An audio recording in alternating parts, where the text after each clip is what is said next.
Hey everybody, welcome back to another video. I hope you guys are having an amazing day so far. It is really cold here today, and I'm not enjoying it one little bit.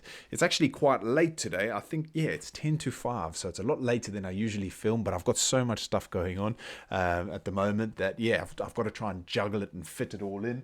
I have not kept to my schedule at all. I've got a schedule here that I like to keep to every day, and I set certain amounts of time for things, and today is completely out the window. So yeah, anyway, today we are reacting to the bunker busting howitzer bomb that ended Desert Storm, and this is a request from Who's Your Daddy here on Patreon. And yeah, I think he realizes how much I really love these videos, so we're going to be checking that out. I'm really looking forward to this video. If you guys have got any more recommendations or requests, I know there's still a few I've got to get to, but yeah, feel free to fire them off. I would like a couple comedies. I hope you guys are okay with that. I do like a good laugh. I'm still trying to figure out this stupid webcam. It was okay to go live, and today I tried to film something on it and it was all blurry and stuff, so I've got to figure it out, and then I can do longer reactions. So if you've got anything like funny that you want me to check out, please send it in, because I could really do I love laughing, and I could really do with a good laugh. Anyway, let's check out the bunker busting howitzer bomb that ended Desert Storm. That's like a tongue twister. Today we're talking about that time that America may or may not have prematurely ended the Gulf War by creating a new type of bunker buster bomb known as the GBU-28, which is literally the barrel of a howitzer that they filled full of explosives and dropped on the enemy. Yeah, Uncle Sam ran out of ammo and threw the entire gun at the enemy. I didn't know that. That's amazing. Yeah, Uncle Sam ran out of ammo and threw the entire gun at the enemy. I like the clips he's used. Was that Naked Gun? No, I don't know. But first, a word from our sponsor. This video is brought to you by Warwood Tools, where for over 160... I will edit this part out, obviously. Check them out. Let's get to this story. All right, buckle up. This is going to be a history lesson and a half. Once upon a time on August 2nd, 1990, Iraq decides to invade Kuwait. Why would Iraq want to do this? Well, Iraq just got done having an 8-year-long war with Iran, and Kuwait helped fund it. If so facto, Iraq owes Kuwait billions and billions of dollars. Rather than pay all that money back, Iraq's Iraq's dictator, Saddam Hussein, figures rather than pay back all that money... I recently reacted to the first video of his on my channel. Well, not his first video, the first one I reacted to. And I love the way he explains things. It's so quick, it's fast paced, but it's really digestible. And then he drops in swear words, but not like I mentioned in that video. I've got a potty mouth. I've got a nasty mouth, not in front of my kids, but when I'm working or something, I'll just swear and it never makes sense. Whereas his are perfectly timed, and I love it. I'm just going to invade Kuwait with my enormous army that's the 4th largest army on the planet at this point in time, take over Kuwait, and then I won't owe anybody any money. It's not ethical, but it does make sense. And then pretty much nothing happened for like 3 months. But then in November of 1990, Saddam Hussein would do what dictators do best and get a little too greedy. You see, he figured now that he was in control of Iraq and Kuwait, it was a significant portion of the world's oil supply, so he could actually slow down oil production, which would jack up global fuel prices, and he would literally make more money for doing less work.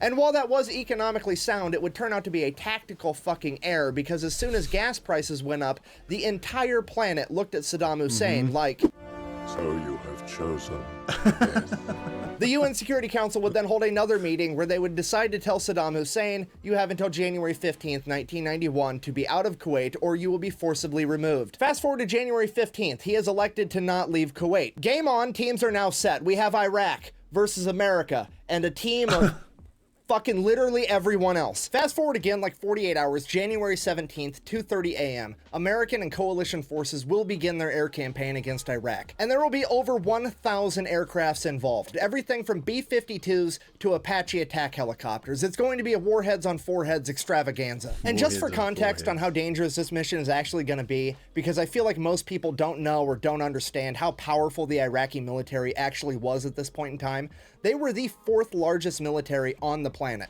and they were the most heavily fortified nation on Earth. As far as air defense goes, Iraq had 154 surface-to-air missile sites servicing 16,000 missiles, 972 anti-aircraft artillery platforms, 2,400 anti-aircraft guns, 6,000 mobile anti-aircraft guns, 478 early warning radar arrays, and 558 combat aircraft on standby, all ready to get in a fight. That being said, fast forward again 2.5 hours, January 17th, 5 a.m., American and coalition forces have complete air superiority over Iraq and have dismantled all of that shit. And this is where the main problem arises. With complete air superiority, there's a good chance that they can actually make Iraq surrender without US and coalition ground forces having to go into Iraq. But the problem is the majority of the Iraqi senior leadership, as well as pretty much their entire command and control infrastructure. I forget that I'm doing a video. I'm just, he grips you straight in. I love the way this guy tells a story. The majority of the Iraqi senior leadership, as well as pretty much their entire command and control infrastructure, is located inside of bunkers right outside of Baghdad. And these bunkers are 30 to 50 feet underground, and the walls are made out of 4 feet thick reinforced concrete. There's no bomb or weapon that America has that they can use from a plane to take out these bunkers. So America's gonna do the last thing you ever want America to do. They're gonna improvise. I mean, the obvious solution is just to make a bigger, better bunker buster bomb. But the problem with that is they don't have any infrastructure to make a bigger bomb, and they're not gonna be able to build that infrastructure and build the bomb in the amount of time it's gonna take before American ground troops invade Iraq. Because once they do, they're gonna be in a hurry because they're under the command of 4-star Army General Stormin Norman Schwarzkopf, aka the Bear. A man whose life motto was, when placed in command, take charge, and he does not think highly of his adversary. When asked what he thought about Saddam Hussein, he said, and I quote,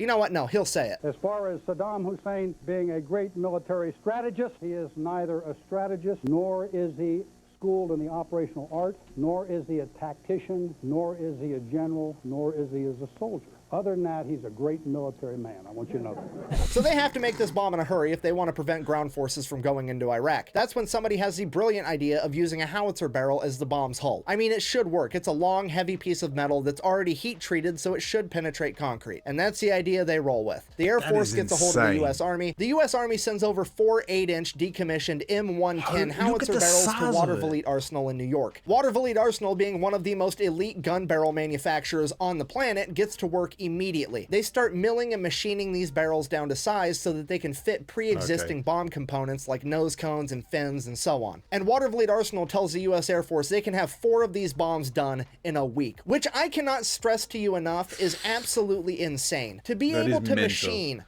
4 gun barrels that are 19 feet long and weigh 4,500 pounds each and are already heat treated is incredible. If you don't know about heat treating, when you heat treat metal, it becomes significantly harder, and that's actually why they needed the howitzer barrels, but it also makes it virtually impossible to machine. I mean, not impossible, but significantly harder to machine. Think about like trying to spread butter on toast versus trying to spread frozen butter on toast. That's about the difference there. So they get the first bomb. You see, that's such a good way of explaining it. I would never think of things like that. But then they run into a problem. Because they've never worked with a bomb this big, they don't have any way to actually stand it up straight and be able to fill it with explosive. So if you can't pick a bomb up, what do? You beat the earth down. They take it outside, dig a hole, stick the bomb in the hole, standing up, so that they can fill this thing with explosive. They get that done, paint it, stick it on a C-130 while the paint is still wet, and ship it to Nevada. From there, they strap the bomb to an F-111, the same plane they plan on dropping it from in combat, and do a test run. This bomb penetrates the desert floor by over 100 feet. Okay, if you're not American, that's like the world's biggest blue whale all the way into the ground. This bomb went so deep that they didn't even have time to recover it. They're like, fuck it, we don't have time. Stormin Norman's coming. We gotta go. Just leave it. Then, back at Watervliet Arsenal, they finish the second bomb. This time, they fill it with concrete because they want to do a rocket sled test in Aglin Air Base in Florida. So they get this thing done, fill it with concrete, put it on a C-130 while the paint's still wet, ship it to Florida. From there, they strap it to a rocket sled and yeet it at 22 solid feet of reinforced concrete just to see how far it will penetrate. Not only did this bomb penetrate all 22 feet of concrete, but it then proceeded to go an extra half a mile. This video should have been my fucking Valentine's Day special with how much penetration is in it. It's incredible. So then, back at Watervliet Arsenal, they finish the last 2 actual bombs that are going to be dropped in combat, put them on a C-130 again, and ship them across the planet to Iraq. Now, bear in mind, all of this has happened in like a matter of 3 weeks. Yeah, that's They have gone from retired howitzer barrels to new bombs, to testing them in Nevada, to testing them in Florida, to having them in an active combat zone in 3 weeks, which is Flipping the A. biggest logistical flex I may have ever heard of. Nothing stokes human creativity greater than the desire to kill somebody that you don't like. I'm not saying it's right, but god damn it, it's the truth. Now, February 27th, these bombs are strapped to 2 F-111 aardvarks, and they are sent into combat to engage these bunkers. The first F-111 lines up his shot, and he fucking misses. Whoops. Didn't go in. But the second F-111 drains a three-pointer and gets a direct hit. Smoke immediately starts rolling out of the vents for this bunker. That hole looks like it was drilled. Drains a Look, that is insane. That looks like it's been drilled down. It's so clean. three-pointer and gets a direct hit. Smoke immediately starts rolling out of the vents for this bunker, and it is completely obliterated. And the very next day, Saddam Hussein would sign a ceasefire and agree to leave Kuwait. Now, did like, he "Yeah, do I'm that done." because of this bunker buster bomb? That part is actually impossible to say, because despite the fact they got this bomb done and dropped in only 3 weeks, they still were unable to get it done quick enough before US and coalition ground forces would invade Iraq. And in the 4 days that those ground forces were in Iraq, they completely decimated the Iraqi army, and parts of that army were already starting to surrender to them. So whether the reason that Saddam Hussein decided to surrender was because his army was defeated, or because he finally found out that he couldn't hide inside of his bunker anymore safe while he sent men out to die, is hard to say. But regardless, in conclusion, the overall moral of this story is whatever you do, try not to raise gas prices. Thanks for watching. Best ways. Yeah, try not to raise gas prices. I love that video. I love this guy. I'm hooked on his channel now, and I actually want to buy myself one of his shirts. That's how much, like, I don't know. I show my support when I can, and yeah, I really like his channel. Thank you, Who's Your Daddy. I really enjoyed that. Anyway, guys, thank you so much for watching. As usual, thank you so much for your support, and I will see you all in the next video. Peace.